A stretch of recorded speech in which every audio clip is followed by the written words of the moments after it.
Le 24 septembre dernier, Nicolas Bedos avait fait énormément parler de lui après avoir posté sur ses réseaux sociaux un texte anti-mesure à la suite des annonces faites par Olivier Véran pour limiter la propagation du coronavirus en France.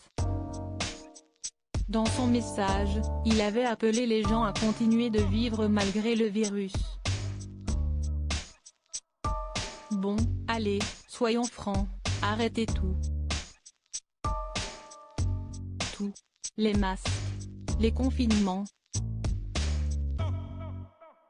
Vivez à fond, tombez malade, allez au restaurant, engueulez les filles caillons, contredisez vos patrons et les lâches directives gouvernementales. Nous devons désormais vivre, quitte à mourir, postait-il. Un texte pour lequel le réalisateur avait reçu un flot de critiques de la part d'anonymes ou de personnalités. Il n'avait pas hésité à leur répondre. Je me permets de rappeler à certains éminents journalistes que je ne suis pas ministre de la Santé, je serais bien emmerdé. Je ne suis qu'un auteur, ce qu'on appelait jadis, avec un soupçon de mépris, un pamphlétaire. Et accessoirement, je vous rappelle que nous sommes encore libres de penser différemment, de débattre, de nous indigner, et même de nous tromper. Il m'a profondément touché malgré la polémique.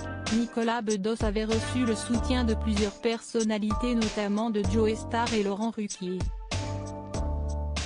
Le réalisateur peut aussi compter sur Francis Lalanne qui, dans la nouvelle émission de Blind Thomas sur Non-Stop People, a souhaité rendre hommage au courage qu'il a eu de poster un tel message.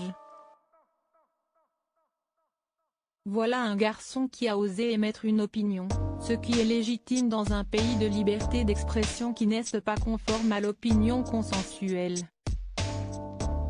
Il l'a fait avec énormément d'émotion et je trouve que les séances de lapidation qu'il a subies sont tout à fait détestables.